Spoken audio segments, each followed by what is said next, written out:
Today's episode of Music Business Facts is brought to you by Audible. Audible is the world's leading company for audiobooks, and right now you can receive a free audiobook if you head over to nbsp.com. Right now I've just started listening to a new audiobook on Elon Musk, Tesla, SpaceX, and the quest for a fantastic future. Very inspiring listen so far indeed. So head over to nbsp.com to check out a very cool variety of titles on just about any subject you can imagine. If you're a band that's doing something cool and something interesting, it will know about you. So I guess my advice would be to not worry about record labels and don't worry about agents and management. It's just hone your craft and work on that. And if it is good, people will come to you. I'm a firm believer in that. Welcome to the Music Business Facts Podcast, where successful music industry experts share their industry secrets that will help you take your music career to the next level. G'day ladies and gentlemen, and welcome to the Music Business Facts Podcast. I'm Rodney Holder, and I really want to thank you for sharing your precious time with me today. I really appreciate it. And today I have a real treat for you with another great interview with the successful and smart music businesswoman, Janeska.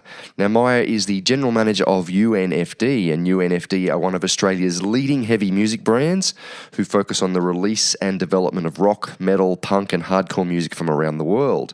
And Maya is also one of the only women to head a record label in Australia, so that's very, very cool as well. She's got a ton of experience. She's an extremely smart and business-savvy businesswoman, and she told me prior to the conversation she also practices Krav Maga, so you wouldn't want to mess with her. Anyhow, a few weeks back I was lucky enough to catch up with Maya at the BigSound Music Conference, where I was able to ask her a ton of questions about the industry, squeeze out some of her opinions, the ins and outs of running a successful record label, lots and lots of stuff. So I really did enjoy meeting and talking with Maya, and I hope you'll agree that my conversation with her exposes a ton of great music business gold nuggets. And in fact, if you're interested, I've also created a free PDF of Janeska's top 8 music business tips and strategies, and you can get hold of that report on Maya's show notes page at musicbusinessfacts.com. Anyhow, this interview is a little bit noisy because we conducted it in a pub where it was very, very noisy, lots of people around chatting and drinking. But regardless, I think you can still hear it pretty well. And please enjoy my conversation with Janeska, the General Manager of UNFD. Enjoy. So, ladies and gentlemen, I am here today with Janeska, and Maya is the General Manager of UNFD, which is a record label run by the Unified Music Group. Maya, thanks so much for joining us, and I always like to start my interviews with just if you could tell my guests a little bit about yourself personally and then what you're doing in the music business. I started in the music business when I was in my early 20s. I completed a Bachelor of Business degree, and then I moved on to working at independent record labels like Remote Control Records and then Shock Records, and then on to UNFD. Amazing. So, first of all, the formal study, how important was that for you and for anyone listening who wants to get into the music business in your opinion?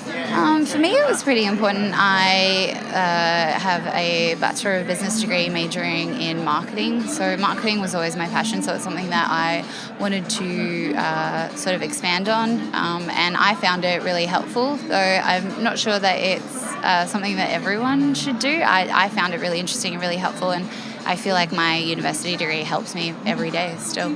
That's cool. And so would you recommend somebody study like a music business degree or just a straight business degree? What's your... I think both are beneficial depending on what you want to do. I know a lot of people that tend to study music business degrees and they tend to focus on like sound and production and stuff like that. I think it just depends on what you want to do, but obviously experience is really important as well. So yeah, obviously. And you immersed yourself, you got a lot of experience before you got to the position you're at now.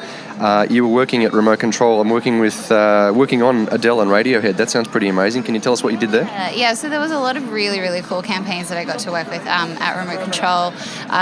Pretty, just ranged from absolutely every artist that you can think of. The National, Grimes, Vampire Weekend, Kurt Vile. Basically, it's a long, long list of all my favorite artists, which was pretty cool. And they were sort of massive global campaigns, and we were just sort of one part of it. But it was, a really amazing experience while I was there. And obviously that would have helped you as a part of your back catalogue and your resume to get to where you are now. Yeah, it definitely did. And at the moment, like, we work with a few international artists, but we do have mostly Australian artists. And it is really cool, I guess, in this role to be working more hands-on with artists and from an earlier stage. Whereas, working with established artists, it's a lot different. They're already established. There's a long history. Whereas the artists we work with now, that's kind of what we're building with them now, which is really exciting. Very cool, very cool. And then you were the label manager at Shock Records. Do you want to tell us a little bit about working at Shock? Yeah, so I was the label manager looking after all the sort of heavy rock labels, and that was just like a massive number of labels from all over the world, and just looking after releases from Fearless Records, Red Bull Records, who I ended up working with at Unified as well. So we still work with Red Bull Records on Beartooth, which is an artist that we have for Australia and New Zealand, which is really cool. But yeah, Shock was really awesome because it was so many different labels, which is always really great. My band Alchemist was signed to Shock Records, and I'm speaking with David Williams after you today, so that's interesting. But what happened at Shock, do you think? Why did they disappear? I don't know the story. Do you want to comment on that? I was only there for 9 months, so I have no idea really in terms of what happened. I just don't think I was there long enough, really. Yeah. Well, I'm looking forward to asking David about that. You're one of the only female heads of a label in the country, which is pretty spectacular. What's it like being a female in the music industry, and also one that's really broken through? Can you talk a little bit about that? I mean, I don't want to focus on it because I don't think there's much difference. But tell me your thoughts about being a female in the music industry. Yeah, I mean, I actually feel like I'm pretty lucky. I've had a pretty good run. There definitely is massive issues in the music industry, and I think worldwide across every industry with females and like being underrepresented and stuff like that. I feel like we all kind of have to work hard in the music industry in general, but I do feel like it's harder for some females to break through and to get a chance to get the experience. We at Unified, we're pretty equal across the board, and it's something that we really focus on. And actually, the UNFD team is basically all female, which is pretty cool. So, yeah. That's very cool. And is that because of basically sexism in the music industry in general, do you feel? Just in terms of where we're at now, like as an industry, yeah, I think sexism is a pretty broad spectrum type thing. I think it lives everywhere, not just in music, and I don't think it's solely like inherent to music at all. But yeah, it is a problem, and I think it's really great that people are focusing on it more, and we're seeing a lot more female acts coming through, which I always find is really exciting. And there's a lot more females working in stuff like production and touring, and yeah, I think we'll slowly get there. Yeah, very cool. Do you have any advice for any women listening to this? Because I know, because I teach a lot of women, and I've heard some shocking stories about basically people being nice to them, and then they find out that they put the hard word on them and that kind of thing. Yeah. I think it's always just to, I guess, be really aware of everything, and just I think the best advice is to really just get as much experience as you can and work hard and just try and work your way in however you can. But yeah, there's unfortunately some extra things you need to be aware of as a female, which sucks, but hopefully that will be not something we need to worry about in the not too distant future. Yeah, a good friend of mine, Sarah Hamilton from Ditto Music, she gave me some advice, and she said I should tell my female students to call people out if it ever happens. Do you? Yeah. Yes, absolutely. And I think we're very lucky in the heavy music world. While it may be male-dominated, that's slowly starting to change. But all our artists, for example, are amazing to work with. And we, as an all-female team, we have no issues working with them. We actually have great relationships with them, and we do really great work together, and there's never been an issue. But I know not everyone is that lucky. So I think just calling people out and being firm and just doing the best job that you can. And I think standing by that is probably the best advice. Okay, excellent. Let's talk about UNFD and Unified. I was lucky enough to interview your boss, Jaden, and everywhere I read about this amazing culture at Unified. Do you want to talk a bit about the culture and what it is and what it means, and just maybe give people a bit of an insight to that? Yeah, I think the biggest thing I think at Unified is that we're all very, very passionate. So there's a few different areas to Unified. So Unified's the parent companies. We've got record labels, artist management, touring, merchandise, publishing. And I think the one thing that sort of brings everything together is that everyone is super, super passionate about what we do. And I think that really comes through, whether it's for artist management or our labels or, any part of the business. I think that's the main thing that brings us all together, and I think that's what makes us a little bit different, I guess, because we're all very passionate, a little bit crazy, and I think it works. And very, very artist-focused, like you should be, but like when Jadon talked to me in his interview, a lot of music companies aren't necessarily artist-focused, Yeah, I hear a lot of record labels refer to their artists' music as content, which is just crazy to me. So yeah, we're very artist focused, and we kind of, we know like every day we go into it without our artists, we don't have our jobs and we don't have our company, and they really are the most important thing to us. So and we just also I think it's really important to have relationships with your artists where you can be really open and collaborative, and we love that, and it trickles down to our artists as well. A lot of our artists, whether they're on the management or the label side, everyone is actually really good friends, and they collaborate together and they work together, which I think is really great. It is really great, fantastic. And you've been credited as one of the mastermind behind the North Lane marketing campaign. Do you want to talk about that? First of all, is that true? Yeah. So the band are always really great. So every album they come to us with, they want to do something different. That's sort of their challenge to us every time. They're like, okay, so let's do something completely different. With this campaign, we were like, okay, what's the most different thing that we can do? What have you never done before? And they've never actually just put out an album without giving people a fair bit of warning that it's coming, and there'd be singles and stuff like that. So basically we decided to switch it up and pretty much do the same as we would for a normal campaign, but just not announce an album, which was really fun. And it was really fun just to see all the fan reactions. I think that was what we were looking forward to the most. Behind the scenes, it was very difficult. There was we sold the album into JB under a fake name. We had to get people to sign documents and stuff, and not to speak about it. It was all very, very hush-hush, and it actually didn't leak, and the news of the album didn't leak before the album came out, which I think is amazing. I think we all sort of lost our minds a little bit during the process. It's very, very difficult, but definitely really rewarding. But I'm not sure if it's something that I would do again, because, I just think those things are very specific, and they really only work at a specific point in time for a specific artist. But it was definitely the most fun I think we've had with the campaign. And we sort of took different elements of different campaigns. It's when we look to put a campaign together, we don't necessarily look at heavy artists. In fact, we look at totally different artists. For this one, we really took a lot from Beyonce's Lemonade campaign, visually as well, which is something we had been talking about creating a visual piece with North Lane for the last 2 years, and sort of seeing Lemonade, we were all like, this is actually really along the lines of what we were thinking. So we created a trailer for the album that we dropped as a single, which was actually all the stems from the album put into a 3-4 minute audio thing. So kind of like DJs do mixes, but we got the band to do that instead, and we created a visual thing to go with it, which was essentially setting the tone for the album, but no one knew there was an album, so there was a lot of confusion. It was actually really fun. It's fantastic because, in music, you want your music to be original, and then you want a record label to do something original, or at least, creative. And did it work, Mo? Yeah, it worked really, really well. It was critically acclaimed. Fans loved it. Everyone loved it.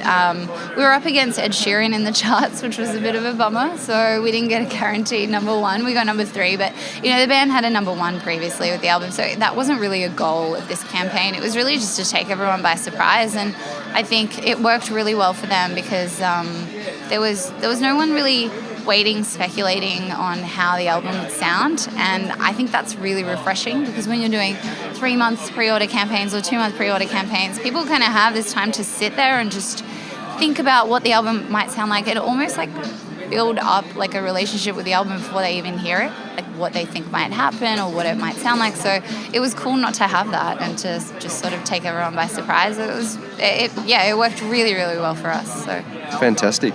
And another thing I read that maybe you were behind, I'm not sure, was a fake fight with a band called Volumes. Is that true? Oh, so that was a few years ago for a tour, and basically the marketing behind the tour was that the two bands were sort of pitting themselves against each other, which was really, really funny. It was obviously all it was a one big joke kind of thing, but that actually worked really well. I think a lot of people took it seriously, which is funny because they're great friends, so yeah. Very, very good, very, very good. So there you go, listeners. Be creative in your marketing for your releases. I'm going to come back and ask you some strategies as well. I read you talking about, and I talk about this on my show, but just the importance of meaningful relationships. And if you want to be successful in this competitive business, that's one of the keys to success. That's what you want to talk about? I guess our sort of most meaningful relationships sort of start with our artists. But then obviously just with everyone else in the industry. Like I have a lot of friends that work in this industry, and I just love speaking to and learning from people that work in a totally different area to me. I find that super refreshing, and I think you can learn something from anyone, and I don't think you should ever think that you can't, because you can, and that's kind of what I try and do all the time, is learn from friends. I have friends in artist management that manage totally different artists to the kind of artists that I work with. I actually learn a lot from them, and they actually learn a lot from me, so I think that's really important. What about someone who doesn't know you, Maya, and they want to get their stuff in front of you? Obviously, you're a bit of a gatekeeper, let's face it. A band, they think they're happening, they've got their music recorded. Can you give them any strategies of how they can get into your inbox or get your attention? What types of things or attributes are you looking for from artists?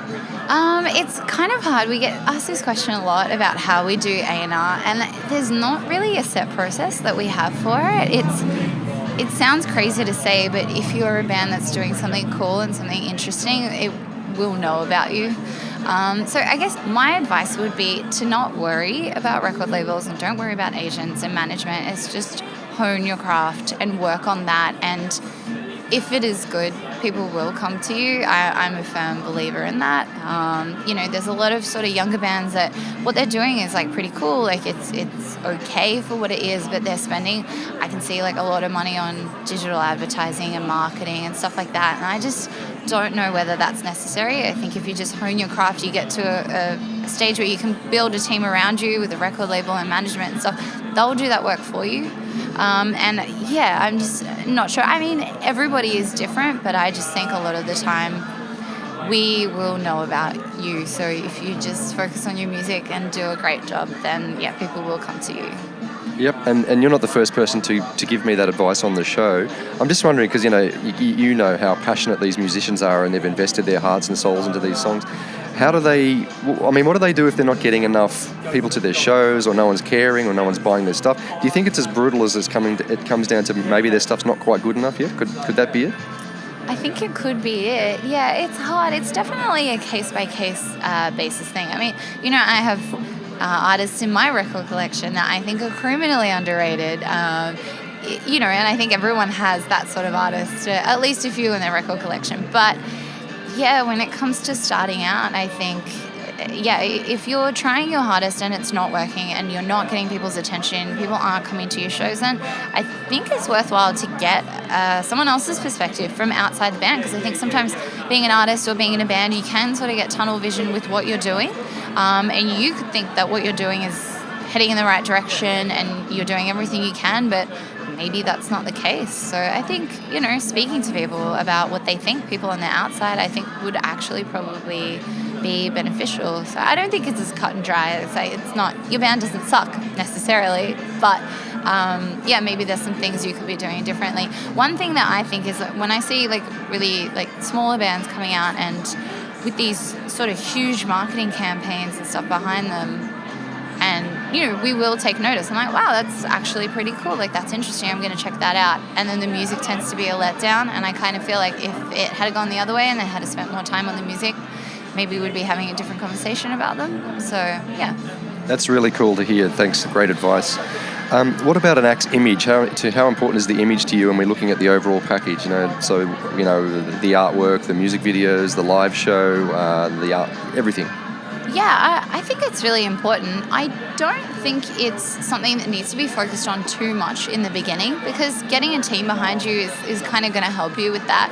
We work with our bands on their live shows, on press shots, videos. We have a hand in all of that. And so when we sign a lot of our bands initially, the press shots aren't necessarily the greatest, and they're not maybe wearing the right things on stage. Maybe there's a lot of bright colors or patterns or something crazy that shouldn't be there, but that's something that you kind of, I think, build in time with your music as well. So as your music progresses, your style and everything visually does.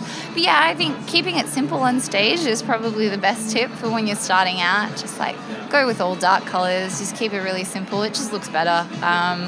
just little things like that. But I think for your whole sort of visual output, that's definitely something that comes together as you write more music and as you play more shows. And, you know, you might decide to do like a whole concept, like visually, musically. So yeah, it all depends on the release and what you're planning on doing, really. You might not be the right person to ask this, but doing it independently versus chasing a label and getting someone else on board to help you, what are your thoughts on that? Obviously you're biased, but... I'm a little biased. I mean, look, I see there's massive artists that had a lot of help from record labels back in the day that are now sort of doing crowdfunding and stuff like that. And while I understand that, and I think it works for them, they also did have at least 10 years of record labels behind them pushing them. And, you know, you just get a whole team, and you get a whole team that sort of shares your vision, and they want, like, we all want the same result. And so, you know, there's a whole host of people there to help you and to help push you forward. And I think doing it independently definitely is an option, but I do think it's a lot more difficult. I think Chance the Rapper is everyone's example of, you know, doing it independently, but there's a whole host of other things at play there. And, you know, he has partnered up with brands and stuff like that, so it's not necessarily independent. You know, if we're talking just like a small-time rock band deciding to go independent, I think having that team behind you and having that help is just so beneficial. And I think until you work with a label and you see what it's like, you might not understand how helpful it actually is. Yeah, absolutely. Now, look, Maya, I'm going to ask you a few questions here, and maybe I get a bit deep or maybe a little bit rude or cross the line, so feel free to tell me to shut up. But I am interested, and I'm sure other people would as well. So when you do sign to a label like Unified, obviously you're giving something away. Something has to be given away. Do you want to give listeners an insight into what sort of things you have to give away? Like, for instance, when I signed with Shock, we signed up, you know, they gave us all this money and they gave us all this support, and we leveraged off their, you know, their production plants and their marketing and everything, which was fantastic, and they definitely raised our profile and did this great stuff for us.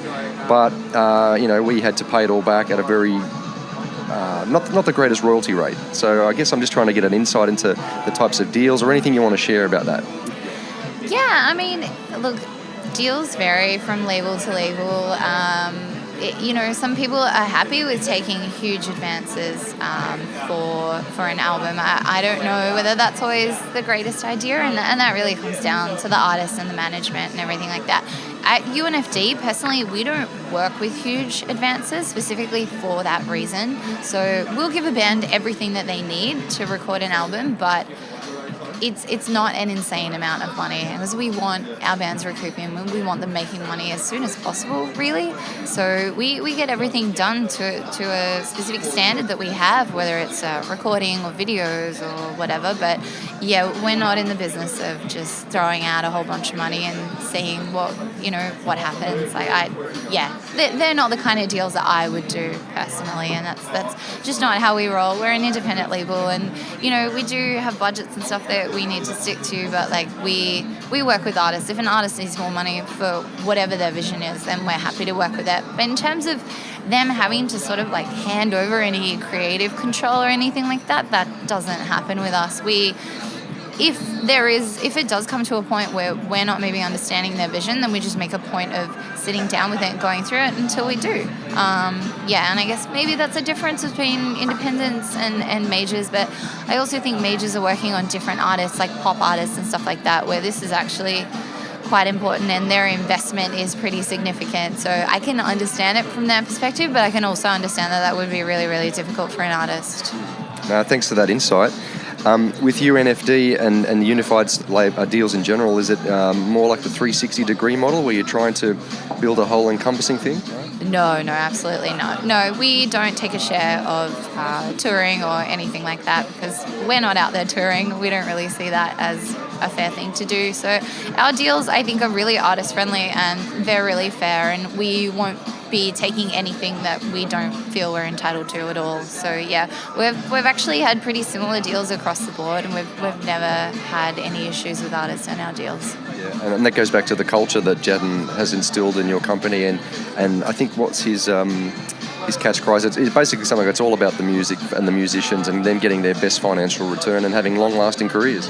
Yeah, that's basically it. Like, we want our artists to do well, we want their music to do well, and we want them to do well financially, and it just makes sense for everyone. I think you don't want unhappy artists that have no money or that owe a lot of money or anything like that, because that's just not the way that we work. I personally, like, on a moral sort of level, I wouldn't be able to do that. I don't think I could live with myself knowing that, an artist is never going to recoup, or that, we're doing something that we shouldn't be. I don't think we would ever do that. So I wonder if all general managers of labels around the world are like you, Maya. I don't think so.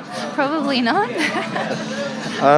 What about straight distribution deals? Can someone come to you with the finished stuff and say, hey, are you guys interested in just being our distributor? Is that something that you guys offer?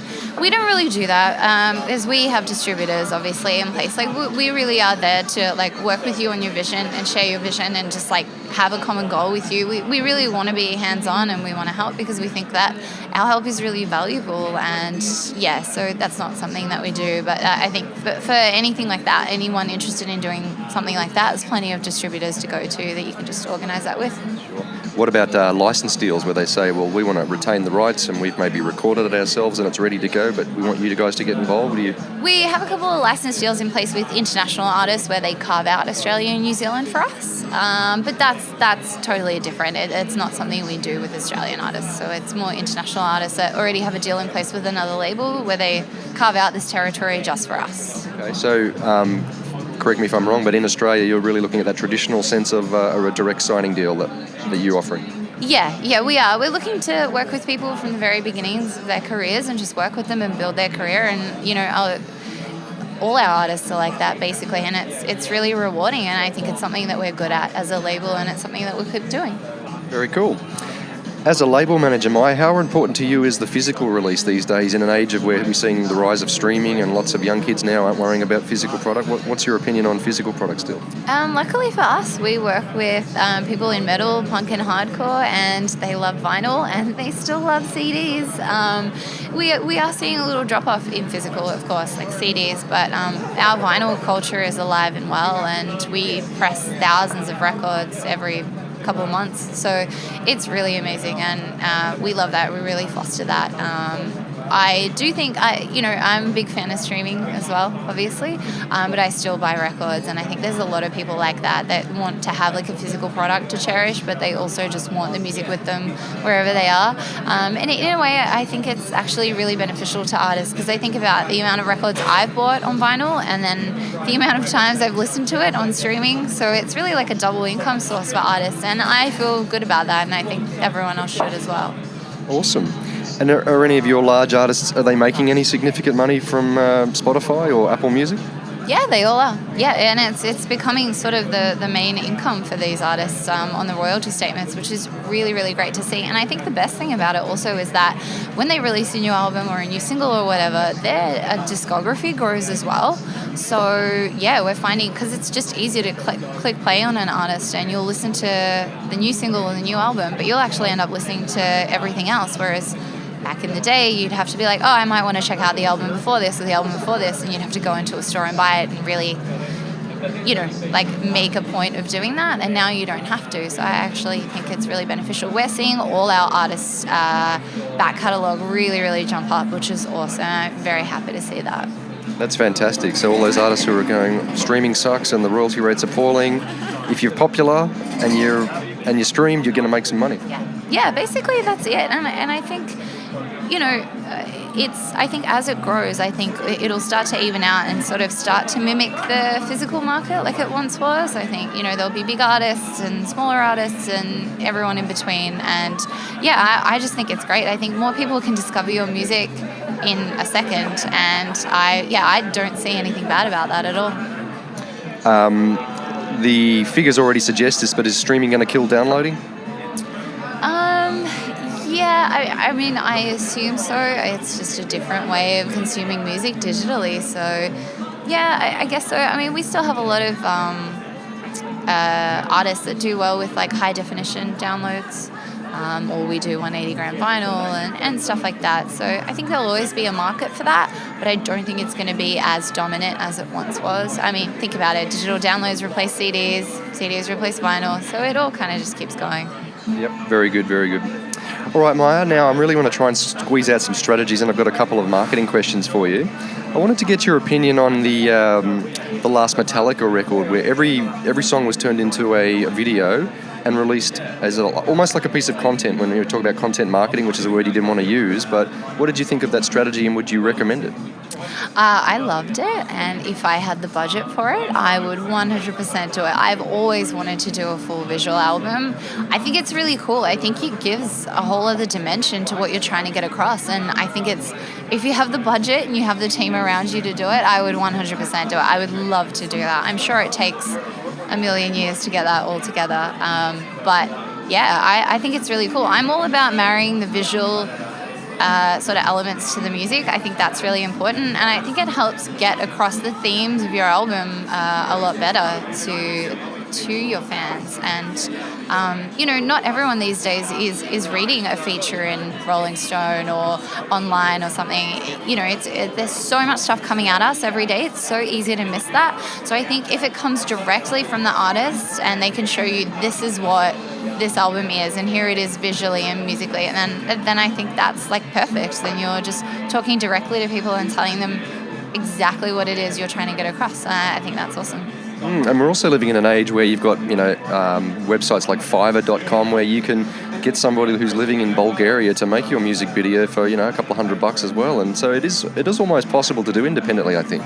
Yeah, I think it is. And there's a lot of user-generated content. I've seen there's a few sort of pop acts that tend to do videos that are built up of fan footage, which I love. I just love that. I've seen videos on Snapchat using filters. I love all of that, and I love user-generated content in general. I think it's great. I love seeing the way that people interact with the music, in their own time. I think Instagram is really great for that as well. There's a lot of people posting sort of vocal covers, and a lot of people doing their own attempts of drawing the covers and just doing all this really cool stuff that I think is really nice to see, and something that I guess we didn't have access to before social media, to really see how people interact with your music. And I think it's a whole new dimension for us of being able to look at that and work with it. It's really cool.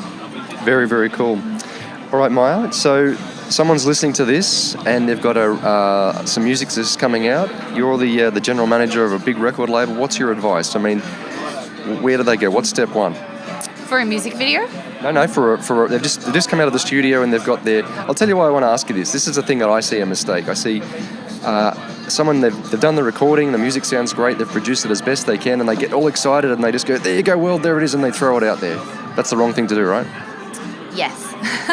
Yeah, I think you really need to figure out what it is that you want out of your album release and the whole cycle, what it is you're trying to get across. I guess any goals that you have, do you want it, featured somewhere, for example? Is there a certain amount of streams or sales you want to hit? And that's all really important. And I think also taking a step back, because when you create a piece of art, you've lived with it, you've created it, you know everything about it. And I think it's really, really important to step back and just think how would I present this to a person that has no background info on this? What's the best way to do that? And I think that's kind of what a record label and a marketing team does. Because, I have an album that a band has spent months and months and months on, and I know a lot about it, they know a lot about it. So now it's my job to take it and turn it into something that can, be easily shared with everyone and people can understand it. And I think that's kind of the crux of everything, especially in this day and age with social media and all the content and stuff that we're sort of bombarded with. I think explaining it and just putting it out there in a way that's really easy for people to understand, not dumbing it down by any means, but just doing it in a way where people are getting something out of it. And I think that's kind of the hardest part, really, because there's so many music videos that, for example, that are really awesome, and I somehow won't see them until 6 months later, and I'm where was I when that came out? And I just think, however it was delivered to me, I guess it didn't find me how it should have. So yeah, that's the ongoing challenge, and social media world and digital world is changing all the time. And so in our weekly marketing meetings, every week is a different discussion on what we should do, and what worked last week now just doesn't work. So So there's not like some sort of UNFD generic template on strategy and this is what we're going to do? No, it's totally different for every band. I wish there was. How easy would my job be? I could probably come in one day a week and just do nothing. No, it's absolutely different for everybody. It's different for the type. I mean, we are a heavy music label, but we have all different types of heavy music. We've got punk, sort of hardcore stuff. We've got more sort of indie, sort of hardcore. We've got heavy acts, prog, rock. So it's absolutely different from everyone. And while we do have a massive community around UNFD, there are different pockets within that community that we need to target. And it can be really difficult sometimes. And we have to look at every single release, whether it's a single or an album, we have to look at it differently. Very, very cool. Unified Gathering. I guess I'd like to just pick your brain if someone's listening to this and they want to get their band on that. Have you got any tips for that? This is probably more of a question for Luke, who books the lineup. I mean, he works on UNFD as well, so he's pretty in touch with sort of what's going on. There's not really a particular way of doing it. I guess, like I said earlier, like if you're doing something awesome, then people will pick up on that. And yeah, we do try and get smaller bands. That's definitely really important for Unify, and I think we do a really great job with that. There's a lot of smaller, younger bands on the lineup, and I think it's really amazing for them to be able to get an opportunity to play to a festival of 7,500 people, often with massive headlining bands that they would never normally get an opportunity to play with. So there's no really direct way, unfortunately. What I really love about speaking with people like yourselves and a lot of other people I've spoken with is that you really do have your ear to the ground, even at a very much a grassroots level, because I guess that's where your next Advanced Joy is going to come from, or your next Amity Affliction or whatever. So that's comforting, I think, to anyone listening to this if you are at that grassroots level. Yeah, exactly. I mean, that's so important to us. I think a lot of people just assume that record labels, just kind of look at bigger acts and that's all they do. But I think if you look at any act, no matter what type of genre they're in, there has been years and years and years of work put into them to get them to the stage where they are to present to you. Even looking at massive pop stars, it's like it didn't happen overnight for anyone, and we know that, and we just really love being along for the ride with everyone from the very beginning. Very, very cool. Maya, is there anything I asked you that I haven't asked you that I should have perhaps before we wrap up the interview? No, I think that's it. I don't know, I feel like we've covered sort of everything that I can think of. Well, Maya Janeska, General Manager of UNFD, I really appreciate your time. I know how busy you are. Thank you so much for speaking to me and for providing your insights to my listeners at Music Business Facts. It's very much appreciated. No problem. Thank you. We're shaking hands. Well, ladies and gentlemen, Maya Janeska of UNFD. What a wonderful person and what an awesome role model, particularly for all women in the industry. It's so cool to see a smart and strong woman leading the charge of a successful heavy music record label. Very, very cool indeed. Anyhow, if you liked my conversation with Maya, please let me know. I'd love to hear from you. Come over and say g'day at facebook.com/musicbusinessfacts. If you like the show, if you feel like it's helping you with your music career and you'd like to support me, you can always send me a tip at paypal.me/musicbusinessfacts. And if you have any pain points with your music career, anything you'd like me to cover, anything you'd like to learn, anybody you'd like me to interview, any suggestions for the show, please let me know, and you can do that over at the Facebook page as well. All right, that's it for today, and I'll be back very soon with another episode of Music Business Facts. I've got a lot in the bank. I was able to conduct a lot of interviews during BigSound, so I've got a lot of great stuff coming up for you people. But as always, before I go, I'd like you to ponder on today's quote, and this one's by Estee Lauder, who said, "When I thought I couldn't go on, I forced myself to keep going. My success is based on persistence, not luck." Something to think about and something that continually comes up on this show with my guests on this podcast. Anyhow, wherever you are in the world, whatever you're doing, I hope you're having a great day. My name's Rodney Holder, and I am now signing off for musicbusinessfacts.com. You've been listening to the Music Business Facts podcast. For more essential music business tips and information, visit musicbusinessfacts.com.